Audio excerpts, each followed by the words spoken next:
നമസ്കാരം. നമ്മുടെ തിരുമുക്കിലെ അശാസ്ത്രീയമായ അടിപ്പാത പുനർനിർമ്മിക്കണമെന്നാവശ്യപ്പെട്ടുകൊണ്ട് പരവൂർക്കാർ കൂട്ടായ്മയുടെ നേതൃത്വത്തിലുള്ള ഏകദിന ഉപവാസം ഇവിടെ ആരംഭിച്ചു. തിരുമുക്ക് ജംഗ്ഷനിലാണ് ഉപവാസം നടക്കുന്നത്. കക്ഷി രാഷ്ട്രീയ ഭേദമന്യേ നിരവധി നേതാക്കന്മാർ ഈ ഉപവാസത്തിൽ സംസാരിക്കുന്നുണ്ട്. ഓരോരുത്തരായി വന്നുകൊണ്ടിരിക്കുന്നു. പരവൂർക്കാർ കൂട്ടായ്മയുടെ നിരവധി പ്രവർത്തകരും ഈ ഉപവാസത്തിൽ പങ്കെടുക്കാനായി ഇവിടെ എത്തിയിട്ടുണ്ട്. വിവിധ സംഘടനകൾ ഇതുമായി ബന്ധപ്പെട്ട് വിവിധ സമരമുറകൾ സ്വീകരിച്ചിട്ടുണ്ട് ഇതിനോടകം തന്നെ. അപ്പോൾ നമുക്ക് ആ ഒരു ഉപവാസ സമരത്തിലേക്കൊന്ന് പോവാം. പരവൂർക്കാർ കൂട്ടായ്മ, ചാത്തന്നൂർ വികസന സമിതി, വിവിധ രാഷ്ട്രീയ പ്രസ്ഥാനങ്ങൾ, സാമൂഹ്യ സംഘടനകൾ, ഇങ്ങനെ ഒട്ടേറെ പ്രസ്ഥാനങ്ങളും അതുകൂടാതെ അനേകം ജനങ്ങൾ വ്യക്തിപരമായും ഇതിനെതിരായിട്ടുള്ള പ്രതിഷേധങ്ങളും പരാതികളും ബന്ധപ്പെട്ട അധികൃതർക്ക് സമർപ്പിക്കുകയും തുടർന്ന് ഈ സംഘടനകൾ, ജനകീയ കൂട്ടായ്മകൾ തുടർ സമരങ്ങൾ നടത്തിക്കൊണ്ടിരിക്കുകയുമാണ്. ഈ ഇടുങ്ങിയ അടിപ്പാത അതിൻ്റെ നിർമ്മാണം പൂർണ്ണമായി ഉപേക്ഷിക്കുകയും ഈ റോഡിന്റെ പ്രവേശന ഭാഗത്ത് എല്ലാത്തരം വാഹനങ്ങളും കടന്നു പോകാനും യാത്ര സുഗമമാക്കാനും കഴിയുന്ന തരത്തിലുള്ള അടിപ്പാത നിർമ്മിക്കാനുള്ള തീരുമാനമെടുക്കുകയും ആ തീരുമാനത്തിനനുസരിച്ചുള്ള നിർമ്മാണ പ്രവർത്തനങ്ങൾ ഇവിടെ ആരംഭിക്കുകയും ചെയ്യുന്നത് വരെ വിവിധ സംഘടനകളുടെ നേതൃത്വത്തിൽ ഈ തിരുമുക്കിലടക്കം തുടർ പ്രക്ഷോഭങ്ങൾ നടന്നുകൊണ്ട് തന്നെയിരിക്കും. വികസന പ്രവർത്തനങ്ങൾക്കാണോ മുൻതൂക്കം അല്ലെങ്കിൽ മുൻഗണന? അതല്ല. ദേശീയപാത അതോറിറ്റിയിലെ ഏതാനും ചില ഉദ്യോഗസ്ഥന്മാരുടെ താല്പര്യത്തിനാണോ വില എന്നതാണ് ചർച്ച ചെയ്യപ്പെടേണ്ടത്. അത് ചർച്ച ചെയ്യുക തന്നെ ചെയ്യും. ഈ ധിക്കാരവും ധാർഷ്ട്യവും അവസാനിപ്പിച്ച് ജനങ്ങളുടെ ആവശ്യം അംഗീകരിച്ച് അതിനനുസരണമായ നിർമ്മാണ പ്രവർത്തനങ്ങൾ ആരംഭിച്ചേ മതിയാവൂ.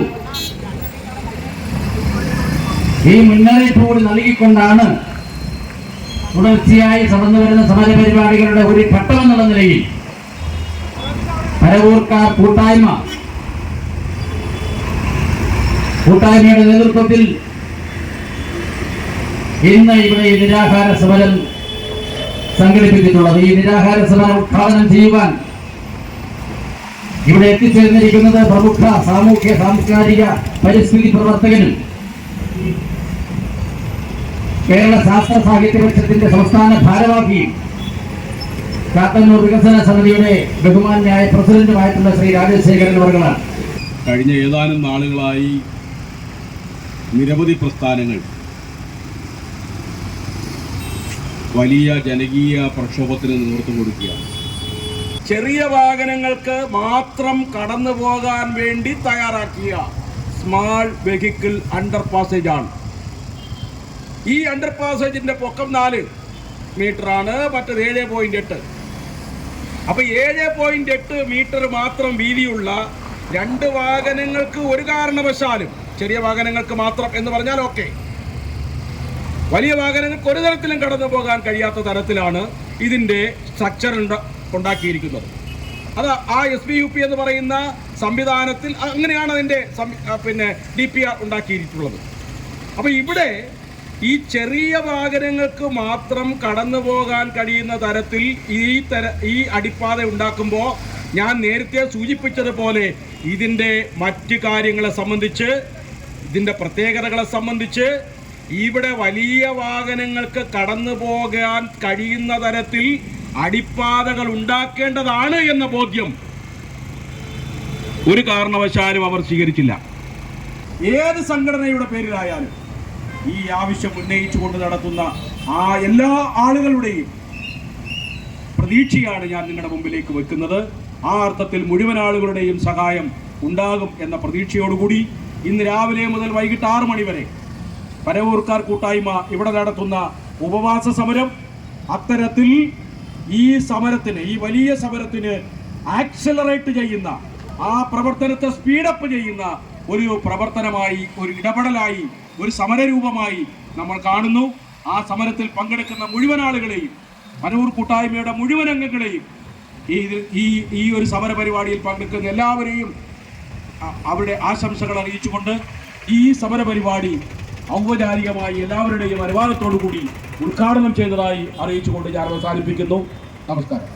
ഇടിഞ്ഞു വീണുപോയില്ലെങ്കിൽ 100 വർഷം 200 വർഷം നിലനിൽക്കുന്ന ഈ അടിപ്പാത ഈ തലമുറയ്ക്കും ഇതിന്റെ അടുത്ത തലമുറയ്ക്കും അതിന്റെ അടുത്ത തലമുറയ്ക്കും അവരുടെ വരും തലമുറകൾക്കും കൊച്ചുമക്കൾക്കും വരെ സഞ്ചാര സ്വാതന്ത്ര്യം നിരോധിച്ചുകൊണ്ടുള്ള ഒരു വഴിമുടക്കിയായി ഇവിടെ നിൽക്കും എന്ന് എല്ലാവരെയും ഓർമ്മിപ്പിക്കുന്നു.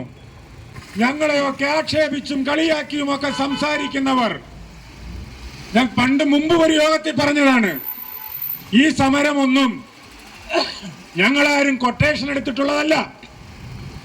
ഈ സമരം വരാൻ പോകുന്ന വിപത്ത് മുന്നിൽ കണ്ടുകൊണ്ട് ഒരു ചെറിയ സംഘടന തുടങ്ങി വെച്ച, തിരികൊളുത്തി വെച്ച അവരുടെ സമരം, അല്ലെങ്കിൽ പരവൂർക്കാർ കൂട്ടായ്മയുടെ സമരം ഇങ്ങനെ പടർന്ന് പോയി ഇപ്പൊ രാഷ്ട്രീയ പാർട്ടികൾക്കും സംഘടനകൾക്കും ഒഴിഞ്ഞു മാറാൻ കഴിയാത്ത രീതിയിലേക്ക് കൊണ്ടെത്തിച്ചിട്ടുണ്ട്. നിർഭാഗ്യവശാൽ വയനക്കാട് വന്നപ്പോഴത്തേക്ക് ആദ്യമേ സാറ്റലൈറ്റ് അളവിന്റെ അടിസ്ഥാനത്തിൽ ഒരു സൈഡിൽ 6.7 മീറ്ററും മറു സൈഡിൽ ബാക്കി 7.3 മീറ്ററും അളന്ന് മാർക്ക് ചെയ്തിരുന്ന സ്ഥലമായിരുന്നു കലങ്ങ് മുതൽ ഇറക്കത്തെ കലങ്ങ് മുതൽ ഇത്തിക്കര വരെയുള്ള ഭാഗം. വികസന പ്രവർത്തനങ്ങൾ നമുക്ക് നാടിന്റെ വികസനത്തിന് ആവശ്യമാണ്, പുരോഗതിക്ക് വേണ്ടി ആവശ്യമാണ്, വരുന്ന തലമുറയ്ക്ക് വേണ്ടി ആവശ്യമാണ്. പക്ഷേ ഇവിടെ ഒരു ശാസ്ത്രീയമായ അവബോധവും ഇല്ലാതെയാണ് ഇവിടെ ഒരു അടിപ്പാത നിർമ്മിച്ചിരിക്കുന്നത്. മണ്ണിന്റെ ഘടന പോലും പരിശോധിക്കാതെയാണ് വൻകിട പാലങ്ങൾ നിർമ്മിച്ചിരിക്കുന്നത്. കൊട്ടിയത്തും കഴിഞ്ഞ ദിവസം കാലവർഷം പെയ്ത്തിൽ ഇത് ഇടിഞ്ഞു വീണു. ഏറ്റവും പ്രധാനപ്പെട്ട ഒരു മേഖല തിരുമുക്ക്. യഥാർത്ഥത്തിൽ ഇവിടെ വരേണ്ടത് ഫ്ലൈ ഓവർ ആയിരുന്നു. ഇവിടെ പരവൂരുമായി മാത്രം ബന്ധപ്പെട്ടതല്ല. അതായത് പരവൂർ നമ്മുടെ നിയമസഭാ മണ്ഡലത്തിലെ ഏറ്റവും പ്രധാനപ്പെട്ട മുനിസിപ്പാലിറ്റി. ടൂറിസം മേഖലയ്ക്ക് അനന്തമായ സാധ്യതയുണ്ട്. അത് തെക്കുംഭാഗമായാലും പൊഴിക്കരയായാലും ഉൾപ്പെടുന്ന തീരദേശ മേഖലയും കായൽ മേഖലയും. ഒരുപക്ഷെ നമ്മുടെ സംസ്ഥാനത്ത് അത്തരത്തിൽ ഡെവലപ്പ് ചെയ്യപ്പെടാൻ പറ്റുന്ന ഏറ്റവും പ്രധാനപ്പെട്ട ഒരു ടൂറിസം മേഖല കൂടിയാണത്. ഒപ്പം പോളച്ചിറ ഏല, കേന്ദ്ര ഗവൺമെന്റിന്റെ പുതിയ ഫണ്ട് പോളച്ചിറ ഏലയുമായി ബന്ധപ്പെട്ട് അതിന്റെ പദ്ധതി നിർവഹണത്തിലേക്ക് കടക്കുന്ന ഒരു ഘട്ടം. അത്തരത്തിൽ ടൂറിസം മേഖലയുമായി ബന്ധപ്പെട്ട സ്ഥലം, ഒപ്പം ശിവഗിരി പോലുള്ള ഏറ്റവും പ്രധാനപ്പെട്ട തീർത്ഥാടന കേന്ദ്രം, വർക്കല ജനാർദ്ദന സ്വാമി ക്ഷേത്രമടക്കമുള്ള പ്രധാനപ്പെട്ട ക്ഷേത്രങ്ങള്, ആരാധനാലയങ്ങള്, മറ്റ് ആരാധനാലയങ്ങൾ അടക്കം ഇത്തരത്തിൽ വളരെയധികം പ്രാധാന്യമുണ്ട് ചാത്തന്നൂർ പരവൂർ റോഡിന്.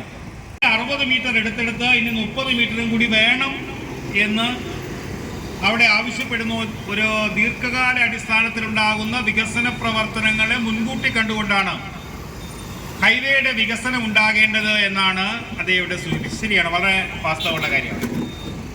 ഈ അടിപ്പാത അടിയന്തരമായി അതിന് പരിഹാരം കണ്ടെത്തുവാൻ വേണ്ട നടപടിയിലേക്ക് നാഷണൽ ഹൈവേയിൽ ബന്ധപ്പെട്ട ഉദ്യോഗസ്ഥന്മാർ തീരുമാനമെടുക്കണമെന്നൊരു പൊതു ആവശ്യമാണ്.